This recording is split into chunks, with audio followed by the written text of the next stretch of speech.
Hello, everybody, and welcome to another awesome episode of Ignite Radio Live. You are with Greg and Stephanie Schlueter on Annunciation Radio over the 5 mighty stations for the Almighty. We are so excited that you are all with us here tonight. If you're looking for some great content that is inspiring and challenging, we encourage you to go to igniteradiolive.com. We've had a number of phenomenal interviews and testimonies about the kinds of things that you're asking, the questions that you're asking. And tonight, I'm very delighted that we are blessed to have my brother and sister-in-law, Dr. Nathan and Elizabeth Schlueter, with us all the way from Hillsdale, Michigan. So blessed to have you guys with us tonight. How are you doing? We're doing great. Thanks for having us on. We're doing great. Awesome. So to set the stage, we are going to be talking about Vatican II, and I simply want to make a declaration of awesomeness, if you will, because they have the sophisticated, eloquent language. I get to use words like awesomeness. So number one is the awesomeness of the Word made flesh, the second person of the Trinity who took on flesh and blood to what? Dignify our human nature. That very act of taking on flesh and blood was phenomenal. But the second thing is also extremely awesome and powerful, and that is that he continues to make his presence known through human and material instrumentality. He's with us. He's with us in the sacraments. He's with us particularly in the Eucharist, but also teaching. He's communicating his truth to us and through us. And what does that mean? It means, yes, he could speak to us directly, that theophany, right? Directly as he did to Saul, who became Paul. And I, for one of my questions to God one day may be, God, you did it with Saul. Why can't you do it with us? This world needs to hear you directly. But the interesting thing, and it's a mysterious thing, is that God chooses to make that known through us, his body, which means, let's face it, we're all imperfect. We are mired in our imperfection. And so therein is a mystery. How does the perfect God make his presence known, make his message known, his truth known through our imperfection? And I think there's probably no greater study or consideration than the Church's teachings, the magisterium, and in a particular way, Vatican II, which today has definitely come under some fire by some folks, mired in a lot of confusion. And I think it is because of this perfection of God, speaking his truth, his perfect truth, his church, through our imperfect humanity. With that as sort of a stage setter, we are delighted that we have Dr. Nate, my brother, a professor at Hillsdale College, and his wife, Elizabeth, who got her master's degree at the same institution of higher learning as Nathan got his Ph.D., University of Dallas. And tonight, it's going to be a little different in our flow. We're simply going to give them a stage to share, I think, a very meaningful, if you will, explication of Vatican II with a particular attentiveness to the critiques, a particular attentiveness to those reservations that you may be familiar with. And if you don't have them, that's fine too. You're going to learn something tonight. You're going to learn something of God's wisdom working through his body, the church. They initially presented this actually at Hillsdale College to the Catholic group there on campus. And when Nathan and I were talking about this, he shared that it was extremely well received. And I said, hey, let's just do this. So with no further ado, blessed to have you, Nathan and Elizabeth. And I'm just going to give you guys the stage. Back in the mid-'90s, Elizabeth and I were at the University of Dallas, and we were recently married, living in a dorm because we were quad directors in that dorm. I was working on my dissertation, and Elizabeth was an admissions counselor at the time. She had just graduated, and because she was then working for the college, she decided she'd take advantage of the tuition, the free tuition, to get a master's degree in theology at the University of Dallas. Mm-hmm. And so she enrolled in the Institute for Religious and Theological and Pastoral Study. I would be in my dorm room reading and writing on my dissertation, and she would come home from class and just with this sort of overwhelming enthusiasm about the Second Vatican Council. All fired up. Yeah. And to be honest, at the time, I was pretty skeptical about the council. I was raised, like many of you were, in the late 70s and 80s, when Catholicism seemed to be in very bad shape. Squishy, moral catechesis. It seemed as though every school we attended, the Orthodox parents were fighting against the theology teachers. It was just recurring everywhere. And then there was just the banality of the liturgy, what appeared to be a lot of widespread liturgical abuse, a refusal to speak with courage on some of the moral issues that are central to our time, especially abortion. We were not hearing sermons about that. And it seemed as though the church was in a bad state. And it just seemed obvious. The Second Vatican Council seemed like a good target. It marked the watershed. You thought, oh, everything has happened since then.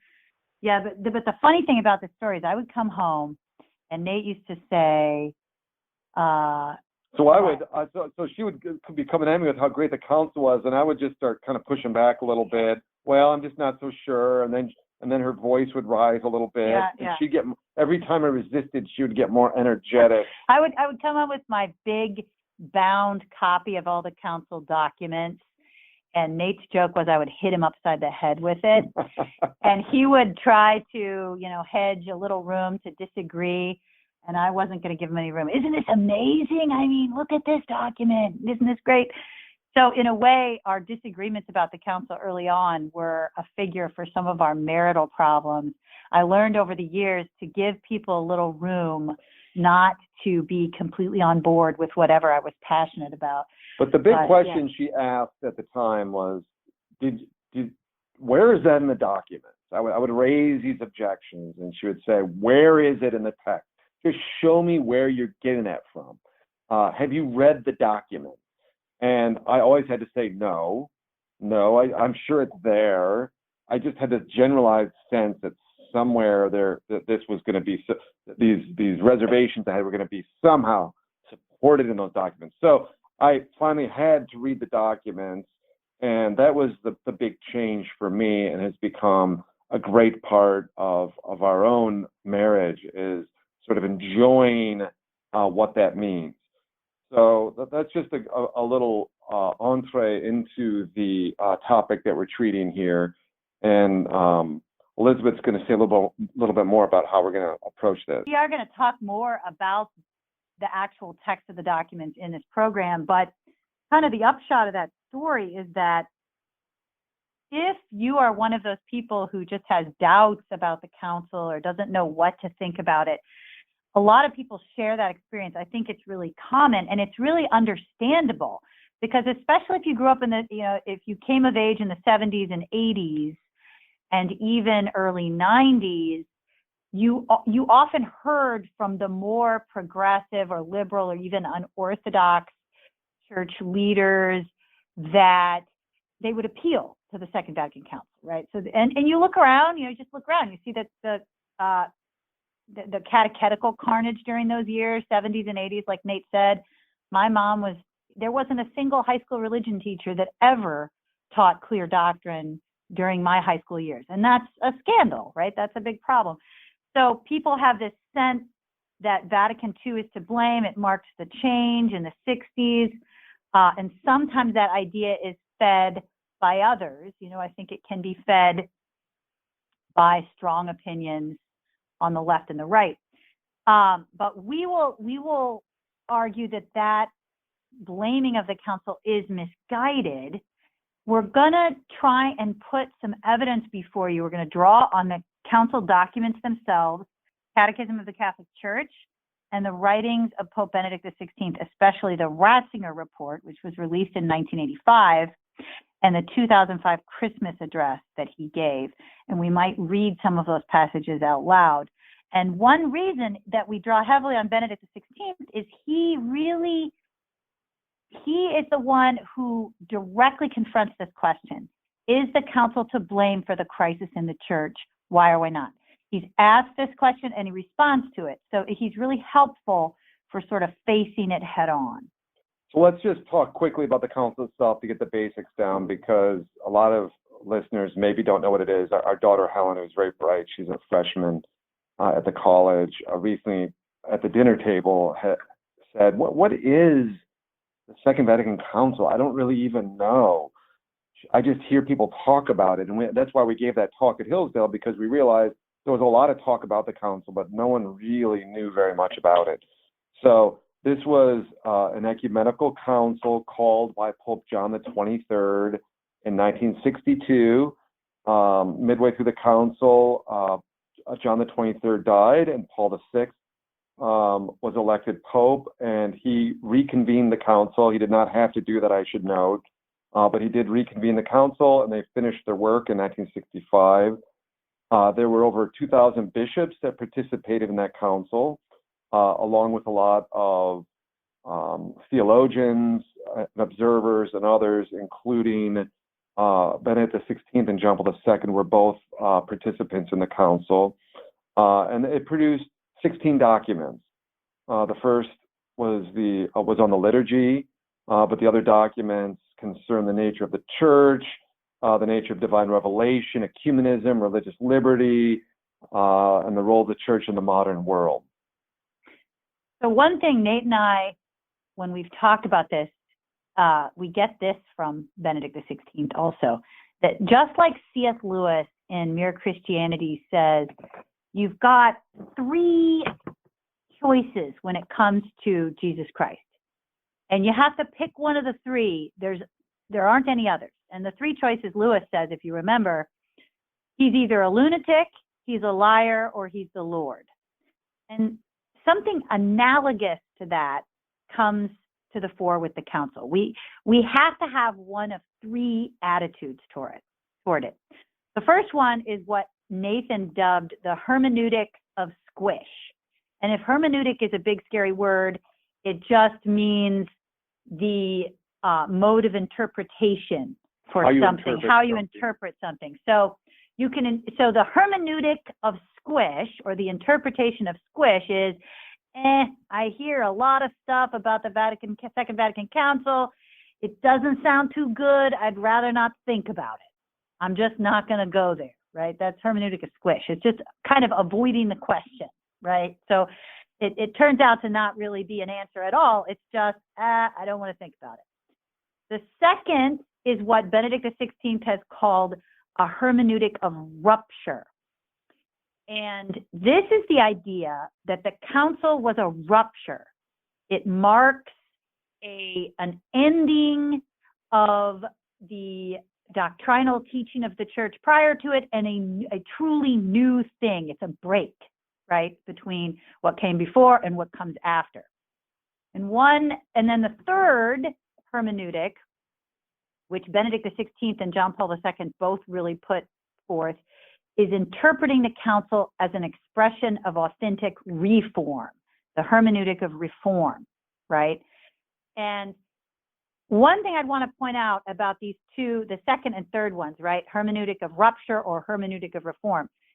The hermeneutic of rupture is agreed upon by both the extreme right and left in the church. So the real progressives in the church and the real traditionalists in the church both talk like the council is a break, a full break. It's just that the progressives think the break initiates the best part of the church, and the traditionalists think the break means the end of the good when it comes to the liturgy and teaching and doctrine and everything else, and the beginning of the bad, right? So that's just an interesting thing to note. And when it comes to the hermeneutic of reform, which Benedict XVI really strongly defends in the Ratzinger report, one thing I want to note is that he says there is a crisis in the church. We can see that. We can say there's a crisis, but Benedict XVI would say, and we'll read you some quotes from him, the council is actually the solution to that crisis. The authentic council, understood by its text, is the solution to the crisis in the church, not the problem. So those are kind of the three ways we can appropriate the council. We don't really think there's another way, in truth. So how do we determine who's right? I think we could dismiss the hermeneutic of squish and ask who's right. Was the council a rupture between a preconciliar and postconciliar church, or is it the same church through the reform? And I want to give just two considerations towards answering that question. the first one is just to acknowledge the fact that this is an ecumenical council. And if you look at faithful Orthodox Church teaching across the Church's history, ecumenical councils express the extraordinary magisterium of the Church. That's a technical word. Magisterium refers to the teaching authority of the Church. And ecumenical councils are one of two of the most extraordinary but most special and definitive ways in which the Church magisterium expresses itself. The other is when the Pope solemnly defines some matter of doctrine ex cathedra, that is, from the chair of St. Peter. And popes have done that twice, as you may know, in the history of the Church. But most of the other dogmatic definitions, pronouncements have come from ecumenical councils. So this council has a kind of heightened credibility when you set it against any other sort of non-conciliar judgments, whether those are apostolic letters or encyclical letters or whatever. Those have to be set against a council, and a council in its authoritativeness, it seems to me, has a lot more weight than those. And so this is the way Ratzinger puts it in his 1985 interview, the Ratzinger Report, which Elizabeth mentioned earlier, but I highly recommend it for anyone who wants to get a really sober and useful perspective on the council. This is a great place to go. Ratzinger, of course, becomes Pope Benedict XVI. Ratzinger writes, this is page 28, first, it is impossible for a Catholic to take a position for or against Trent, the Council of Trent, or Vatican I. Whoever accepts Vatican II, as it has clearly expressed and understood itself, at the same time accepts the whole binding tradition of the Catholic Church, particularly also the two previous councils. And that also applies to the so-called progressivism, at least in its extreme forms. Second, it is likewise impossible to decide in favor of Trent and Vatican II, but against Vatican I, but against Vatican II. I want to repeat that. It is impossible to decide in favor of the councils of Trent and Vatican I, but against Vatican II. Whoever denies Vatican II denies the authority that upholds the other two councils and thereby detaches them from their foundation. And this applies to the so-called traditionalism also in its extreme forms. Every partisan choice destroys the whole, the very history of the Church, which can only exist as an indivisible unity. Very strong words and right to the point. The second point, now, by the way, when I say that, that does not mean that every document that came out of the council is doctrinal or dogmatic. The documents have different statuses depending in part on their titles. I mentioned that there are two dogmatic constitutions of the council, a dogmatic constitution on the Church and a dogmatic constitution on divine revelation. And obviously the title of those indicates that they're going to have a much more authoritative weight to them than, say, a decree on ecumenism. Nevertheless, I think it's a mistake to think that the way the Church understands its teaching is, I only have to accept the clear dogmatic teaching, and everything else is kind of just up to me to decide. That's a huge mistake. The Church makes clear that even pastoral elements, pronouncements of the Church, require what the Catechism calls a religious submission of intellect and will. Religious. That means a serious, prayerful submission to that magisterial teaching, an attempt to understand it and embrace it. Can I add something here? So that's important. That's an important caveat that we have to see that the council's documents do have differing authorities, but that doesn't mean we can ignore them. They're still the documents of an ecumenical council.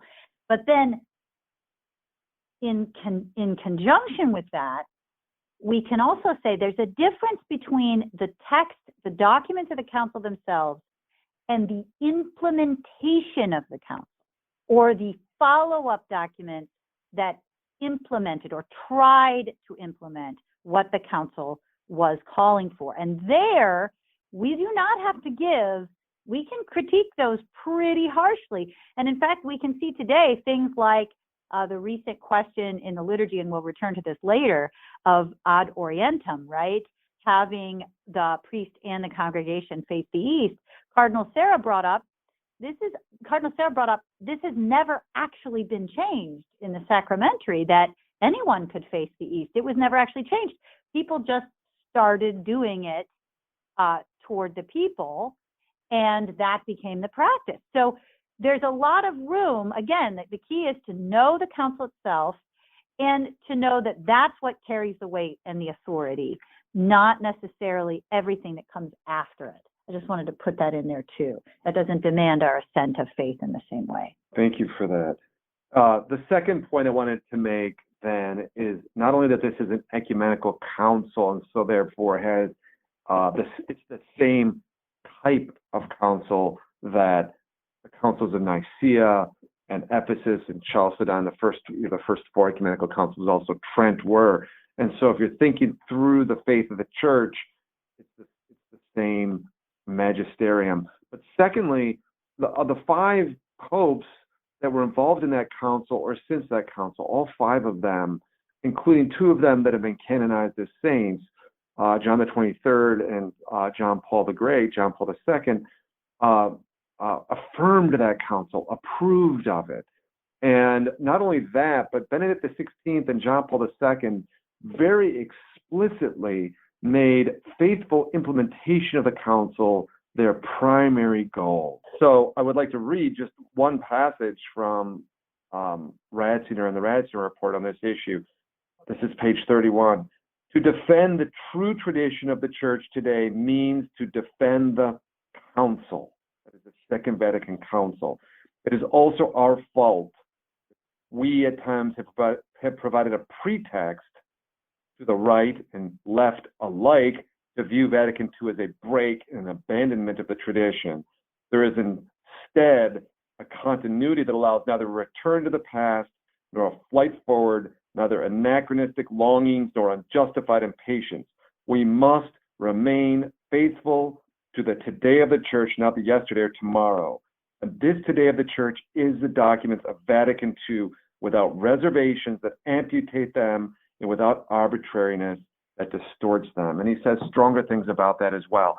So the upshot here is simply that if anyone wants to argue that the council was somehow heterodox or that it's the root of the problems in the church today, if anyone is going to oppose that council, they have a very strong burden, a very high burden to meet that I don't see how it can be met without putting oneself in a position of something like a Protestant dissent. Right. And likewise, though, he's very fair about the two extremes. If anyone wants to talk about the Second Vatican Council and dismiss the enduring teaching of the church prior to it, including Trent and Vatican I especially, they are clearly off base. That's not the way the council understood itself, and that's not the way Benedict XVI and the hermeneutic of reform urge us to understand it, that it is a reaffirmation of that tradition, not a break. And so the progressives also have a high burden for proving, their rather sloppy interpretation of the council.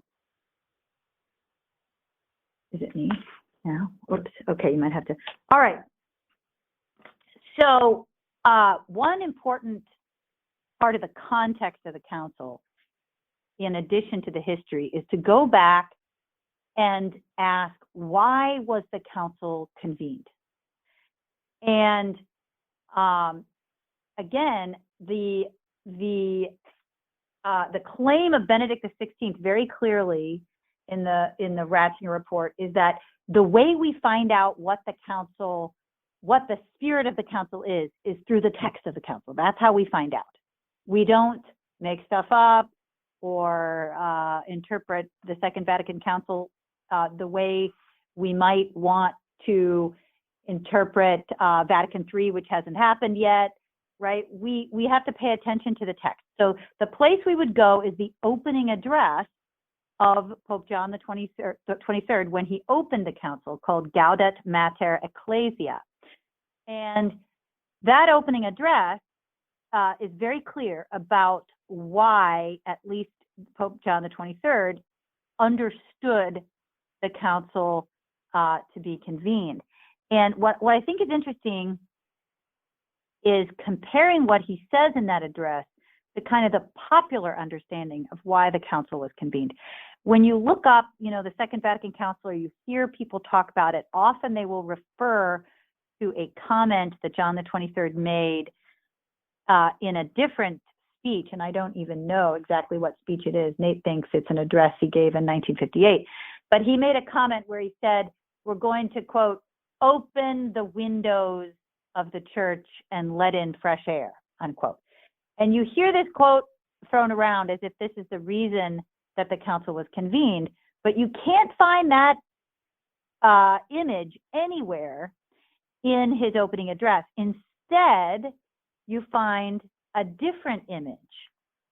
He says that we will raise the torch of religious truth by means of this ecumenical council.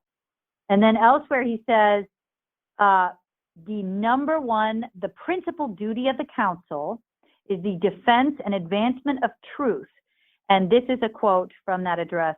The greatest concern of the ecumenical council is this, that the sacred deposit of Christian doctrine should be guarded and taught more efficaciously. So that's how the council understands itself. And then in his Christmas address that we referred to, Benedict XVI is talking about the council's self-understanding in John the 23rd's opening address as well. And Benedict XVI says in that Christmas address, quote, here I shall cite only John the 23rd's well-known words, which univocally express this hermeneutic when he says that the council wishes to transmit the doctrine pure and integral, without any attenuation or distortion, unquote. And he continues, our duty is not only to guard this precious treasure, as if it were concerned only with antiquity, but to dedicate ourselves with an earnest will and without fear to that work which our era demands of us, unquote. This is still Benedict XVI quoting John the 23rd. It is necessary that adherence to all the teaching of the church in its entirety and preciseness be presented in faithful and perfect conformity to the authentic doctrine, which, however, should be studied and expounded through the methods of research and through the literary forms of modern thought. The substance of the ancient doctrine of the deposit of the faith is one thing, and the way in which it is presented is another.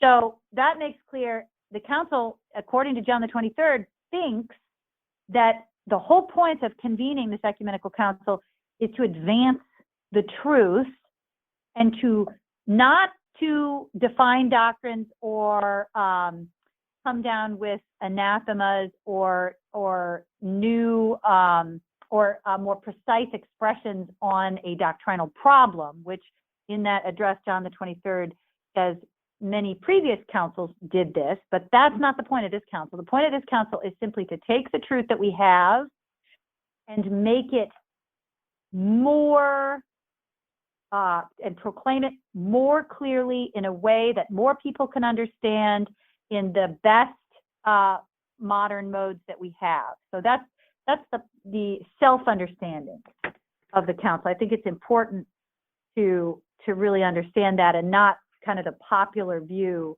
of John the 23rd just taking a stodgy old church and letting the modern world in. That's clearly not what they thought they were doing.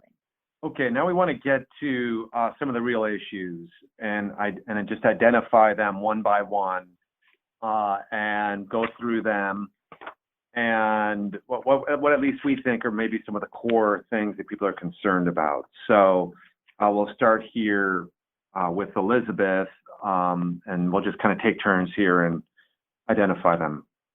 Okay, I mean, one thing that we have to acknowledge, and again, Benedict XVI, when he was Cardinal Ratzinger does acknowledge it very clearly in the Ratzinger report, is that after the council, there is a kind of crisis, right, in the church.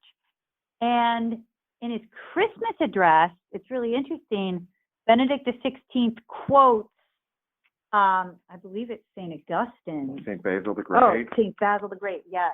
I want to talk about that? Yeah, I want to read this quote quickly. Yeah. It's comforting. It's a little bit comforting, right? That after the Council of Nicaea, which, boy, if there was a council everybody accepts, including Protestants, it's the Council of Nicaea, and yet after the council, things looked pretty grim, according to St. Basil. Yeah, we think things are bad right now. It's very easy to read our times as singularly unique for being difficult and having challenges and seeing dissension in the church. But in the midst of the Arian controversy, there was a time when supposedly a substantial number of Catholics were bought into that heresy. It was a very difficult time, but Basil the Great compares the situation in the church to a naval battle and the darkness of the storm.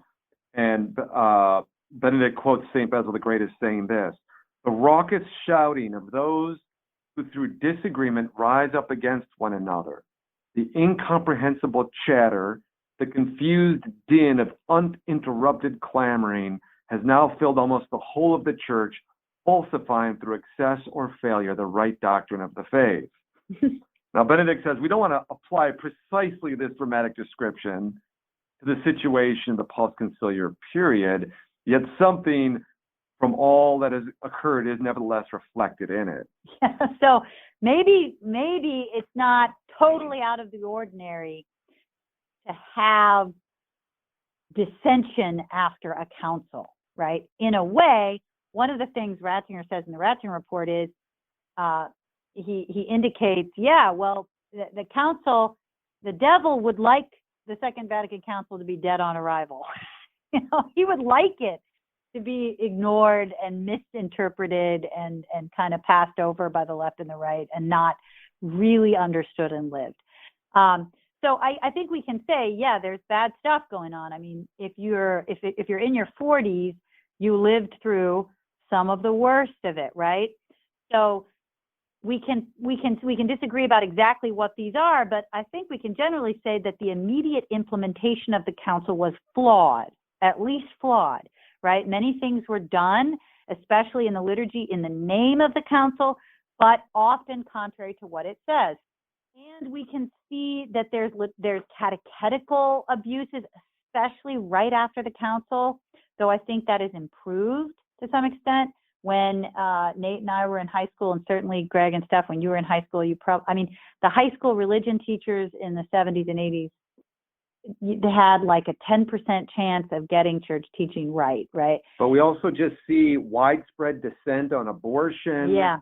And today, even contraception is a clear example. Yeah. Just the sort of almost scandalous failure to teach the truth on contraception and the high numbers of Catholics who practice it. You've got a drop in vocations that occurs after the council, vocations of the priesthood and religious life. And so it just looks like, okay, if these are the fruits of the council, right. By their fruits you shall know them. Right. Benedict XVI in the Ratzinger report would explain this by saying, look, the council has yet to be truly implemented, right? And so how do we explain all these bad things that we see? Well, in looking at the bad stuff, right, we do have to remember that that these things are complex. These historical things are complex. And the Second Vatican Council happens right before a huge sexual and cultural revolution that sweeps the world. So we can't blame the council for outside forces necessarily. Also, I had a teacher in my theology master's that argued, I don't know if he's right, but he argued, look, the rapid problems immediately after the council really show that there was some rot there prior to the council. And we ought to take that seriously. Even though the seminaries are booming in the 1950s, does that mean all is well in the church? Maybe not, since they collapsed so quickly right afterwards. And that was his argument. I found that to be a thoughtful interpretation. But we can't forget either that there are good fruits that have happened since the council. Number one, one of the major fruits of the council is the Catechism of the Catholic Church. We were trying to explain to our kids recently that when you argued with your high school religion teachers in the 70s and 80s, you couldn't go to the catechism and show them what the church taught, right?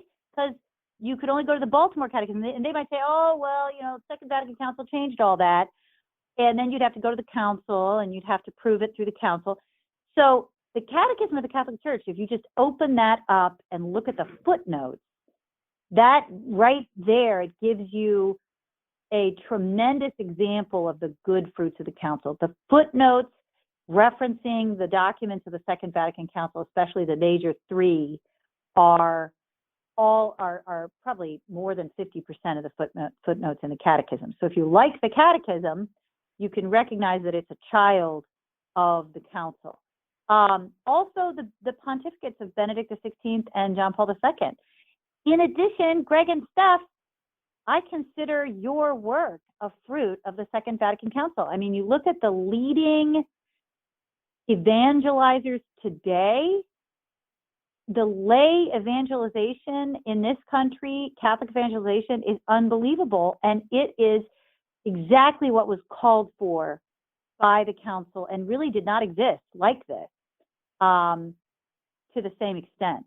So that's a beautiful fruit as well. The theology of the body, an amazing fruit of the Second Vatican Council, really, through John Paul II, who was such a man of the council. Right. The unifying theme in the theology of the body is the line taken from Gaudium et Spes, the last document of the council. I always have my students memorize GS 24, Gaudium et Spes 24. Man is the only creature God made for his own sake, but man can only find himself through a sincere gift of self. That's sort of the unifying center of the theology of the body. So you get that whole rich articulation of human sexuality and marriage, which is not really articulated prior to the council. And it really is a question, it seems to me, a very important question about whether the theological manuals prior to the council accurately taught the ethics of human sexuality in a way that was healthy and integral to human flourishing, the way I think the theology of the body does. Right. Well, the last fruit I just want to highlight, the good things that we can focus on, the term, the universal call to holiness. The council, of course, the church has always taught that. That's not new, but that is the way the Second Vatican Council phrases this old teaching of the church with a new urgency, right? And all the lay movements in the church, again, Greg and Steph, ignite, fruit of the council, right? And Opus Dei. Opus Dei is completely predicted by the Second Vatican Council. It's very much a fruit of the council. An endorsement by non-members. Yeah, we're not true. members. We're not members. But any of these, there are more. You have communion and liberation, and you have this steep drop in vocation to the priesthood and the religious life. But then you have an explosion of these vibrant new orders as well. So again, the dark and the light there you can see after the council. Okay, I want to address two, maybe three other issues, and then if you have questions, we can talk about them. I think one of the biggest issues for people today, faithful Catholics today, one of those issues is the liturgy. That is that we find a real renewed attraction to what people call the Latin Mass or the Tridentine Mass, and the difference between the way that Mass is celebrated and the Novus Ordo Mass seems rather dramatic. So there's a longing and a hunger for transcendence, for the sacred, for form, and there's this idea, maybe among some, that the liturgy, the Novus Ordo liturgy that most of us are accustomed to, that's the change in the liturgy after the council, seems to many to look like increasingly like a Protestant liturgy and a compromise. And so I just want to make clear about this, that the first document the church passed was Sacrosanctum Concilium. And it passed by a vote of over 2,100 bishops to 4. There were 4 bishops who objected to over 2,000 bishops who approved of it. And if you go back and look at the document, what you will see are things like this. Latin will be the privileged language in the liturgy. The organ and Gregorian chant have pride of place in the music. There's a great concern to reform the liturgy so that it allows for deeper intimacy and worship with God. And people should know that the reform movement existed well prior to the Vatican Council, that there were all kinds of, that there was a general consensus among thoughtful theologians, Orthodox theologians, and clergy, bishops, that the liturgy needed some reform. Mm-hmm. And what I tell people, it's a hugely important point. I always am correcting people on this. When they say that they want to go to the Latin Mass, there is only one Latin Mass. That there is just one, but there are 2 forms of that Latin Mass. There's one Latin rite, 2 forms of the Latin rite. There's the extraordinary form and the ordinary form. They are both fully and completely Latin. And in fact, any priest who wanted to could celebrate the Novus Ordo Mass fully in Latin without having to receive some kind of special permission. And it's, to see a Novus Ordo in Latin is really beautiful. I'm actually an advocate of incorporating more Latin into the liturgy, but the point is that the document itself does not, as Elizabeth mentioned, ad orientem is not, that there's no versus ad populum in that document. There's nothing in it that recommends or requires that somehow that the priest turn towards the people in the liturgy. So the implementations of that liturgy went off the rails. Mm-hmm. But we've had a lot of returns since that. We have, and not only that though, but it's important, to balance that out with the knowledge that, look, as I understand the history, the papal commissions that prepared the schema for the bishops to vote on actually submitted, had something else on the docket to be done first. And the bishops said, no, we want the liturgy done first. So there was this urgency that tells you, again, they thought there was something that needed reform here.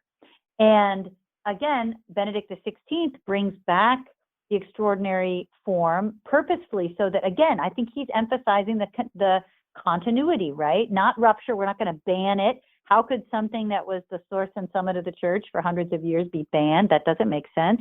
But neither does it make sense to not see that there are great and beautiful goods in the Novus Ordo as well, and that 2,100 of these bishops thought that this was so important that it needed to be the very first document voted on. We could talk about the principle of active participation. That is a term from Sacrosanctum Concilium. It's one of those concepts that is a source of the abuse after the church, because it was taken in a way that suggested that lay persons should somehow start acting like priests and get up in the sanctuary and start participating. But that was not the meaning of the term in the text or afterwards. The meaning was that the whole church in the liturgy should be united subjectively, each in their respective rightful roles. Lay or clergy should all be subjectively unified in giving worship and adoration to God. And I think that is a great improvement, to have that kind of unity, that the liturgy should not be completely incomprehensible and separated from lay persons. The second issue I guess it's now the third. So the fruits of the council, the liturgy, I think the third big one, at least for people like Hillsdale students, involved the way in which the church is related to the political world. And this is especially evident in the question about religious liberty. And the document Dignitatis Humanae was one of the really important documents which declared a right to religious liberty. And that was apparently in conflict with a series of 19th century papal teaching in various encyclical letters. Certainly in some conflict with what you find even in Thomas Aquinas, at least on the surface. And so that document raises some big questions about the continuity of this document. And here I'll acknowledge that that there are some challenges of interpretation, how we interpret the foundation and scope and nature of religious liberty. But I want to quote here again Pope Benedict XVI, who in this Christmas address said the following. I'm quoting him here. The Second Vatican Council, recognizing and making its own an essential principle of the modern state with the decree on religious freedom, has recovered the deepest patrimony of the Church. By so doing, she can be conscious of being in full harmony with the teaching of Jesus himself. And then he goes through and explains how this teaching is actually the deepest expression of what the Church has always believed and taught. We could have a whole radio program on religious liberty, but behind that, religious liberty is finally, and we'll conclude here, it's a deeper question of how the Second Vatican Council thinks about the relationship of the Church in the world. And what Benedict XVI makes clear, I think, is that the role of the Church is to sanctify the world. The role of the Church is to be in the world.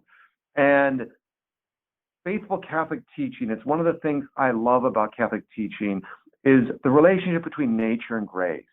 That grace does not destroy nature, but builds on it and perfects it. And so the Church is ultimately positioned to look at the world and say, it's my world, right? This is the world, all of creation, and to some degree, the culture that grows out of creation is an expression of that first nature that was made by God. And so the Church, in its history, has largely been one of embracing what is true and good in culture and in nature, but also sanctifying and correcting it. That's like the big thing. The Church has not been in a posture necessarily, at times it has been, but it's ultimate, at times it's had to circle the wagons and hide. You've got the right. Martyrs hiding, you've got the early Christians hiding in the catacombs. You could say the Church only condemns and defines in order to sanctify. That's what she's trying to do. This is in part why you find some 20 different liturgies in the Church, different rites within the Church, different languages, different cultures, different ways to enculturate or bring the gospel message to other cultures and to sanctify them. So the Second Vatican Council really did, I think it is true, reposition the Catholic faith to one of a hopeful, confident engagement. That look at what John Paul II said over and over again. Do not be afraid. It was a recurring theme. Look at his book, Witness to Hope. Catholics have nothing to be afraid of in this modern world, whether it's transgender ideology, same-sex marriage, abortion, anti-Christian. Do not be afraid because we have the truth. Let's bring it. Let's not just try to hide from it. Let's bring it to them. And so I think that just what you might call a temperament or disposition is deeply built into that council, and I think it's a healthy one and a good one. That's great. Well, one last point I think is really important. We've been laying before you really Pope Benedict's argument that the council isn't the problem. The authentic, true implementation of the council according to its text, that's how we're going to know it, is the solution for the crisis in the Church. And the call of the Holy Spirit for our time. But then Benedict XVI also adds this other point. How do we really fully implement it besides knowing what it says and abiding by it? We have to become more holy. So it's really the work that you and Steph are engaged in. So here's what he says. It must not be forgotten, Benedict continues, that every council is first of all a reform of the summit, which then must spread to the base of the faithful. This means that every council, in order really to yield its fruit, must be followed by a wave of holiness. Thus it was after Trent. And Trent achieved its aim of real reform precisely for this reason. Salvation for the church comes from within her, but this in no way means to say that it comes from the decrees of the hierarchy. Whether Vatican II and its results will be considered as a luminous period of church history will depend upon all the Catholics who are called to give it life. So I think that's just... Well, there's how we conclude. How do we implement that counsel? What is the most faithful implementation? What can we do? Read the documents, but really become saints. Seek to become saints. Seek to become holy. Nathan, Elizabeth, you guys are truly a gift to the church, and I'm just very grateful for your presentation of an area that many just don't know much about, and we can all stand to understand more fully. I do think, as a question, because we are nearing the end of our hour, and certainly we'll have you back. We're so blessed by your wisdom and your thoughtfulness on this, and even your witness, of course, as parents of 9 beautiful kids, and obviously radiating brightly from Hillsdale College, which we've become beloved members of through John Paul and hopefully Catherine next year. But there's this phrase that is worth maybe understanding for the layman, rad trad, and I wonder if you could define what that means in charitable terms, Nathan.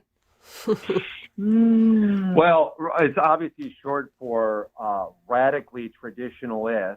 Most isms reflect a kind of exaggerated attachment to some true dimension of reality, but that exaggeration. There is a positive interpretation and a negative interpretation. So you could just take it to mean a rad trad is someone who particularly loves the beauty of the extraordinary form of the Latin Rite and the expressions of the church that are in that rite. So I would call that just a trad, not a There rad you go. trad. Okay. Well, my point is, that's great. The church is really diverse. I mean, look at the charisms in the church. You got the Dominicans, you got the Franciscans, you got the Benedictines. I mean, so you have all these rites. So the church is truly liberal with a small L, and you can't forget that. When we are called, say I'm called to be a third order Dominican, if I start going around explaining to everyone why their charism doesn't cut it, because I'm seeing the whole world as a third order Dominican, that's not Catholic. I mean, the word Catholic means universal for a reason. So we got to be liberal. So if you're just someone who loves the extraordinary form, good for you. That's beautiful. You love the Maronite rite. Good for you. That's Catholic. That's beautiful. You've got good reasons. Beauty and truth is so big. One rite doesn't express it. It's got to be all these different charisms and rites. The Holy Spirit is just so inventive. On the other hand, if you think that the extraordinary form is the perfect expression of the liturgy for all time, and the Novus Ordo is so bad it's borderline invalid, heresy, whatever. That's not Catholic. That is not Catholic. So that's just what I would caution. And the other thing is, once you go down that road where you just want the most pure tradition with a small t, there's no ending it. So in a way, if you follow traditionalism all the way back, you ought to be Jewish. Like, there's just no stopping it. Right. So why are we on the Gregorian calendar? So there's a way in which we have to have a proper Catholic understanding of the importance of tradition, guided by the magisterium, right, and a liberal attitude about it. As we're coming in for a landing, I do want to acknowledge that many who find themselves aligned or interested in the rad trad, shall we say, approach, theology mindset. They have a healthy sensibility of a grandiose elevation of the subjective. They have a concern for a culture that has elevated what one feels to the status of dogma or doctrine, which we know falls apart, right? Worshipping emotions in the name of God, acting on whim. A number of these come from non-Catholic, traditions where they matured to the point where they said, there's got to be an objective truth here. There's got to be something more solid than us getting together with people and pastors and kind of deciding how we want to interpret Scripture or how we want to present Sunday Mass or Sunday Church, I should say. And that's the Matthew 7, I think, where it's so powerful, solid rock or shifting sand. As soon as we get away from that authoritative teaching that is given to us in the magisterium, as soon as we get off of that rock, we make ourselves vicars. I would put it this way. There's going to be a vicar, and that vicar is either going to be the one that Christ gave us in his church, or it's going to be someone else, and invariably it's going to be us. And there's going to be the church of me. So I think the answer to that is this gift of the church, the magisterium, and let's face it, working it out from culture to culture. So very, very blessed to have you, Dr. Nathan and Elizabeth, with us tonight. You guys are truly a gift to us. And for all of you who are listening tonight, just so blessed to be in this arena and seeking the heart of God during this Lenten season. We just pray for an outpouring of continued blessings in your marriages and in your families. Join us on that journey at ilovemyfamily.us. Until next time, God bless you.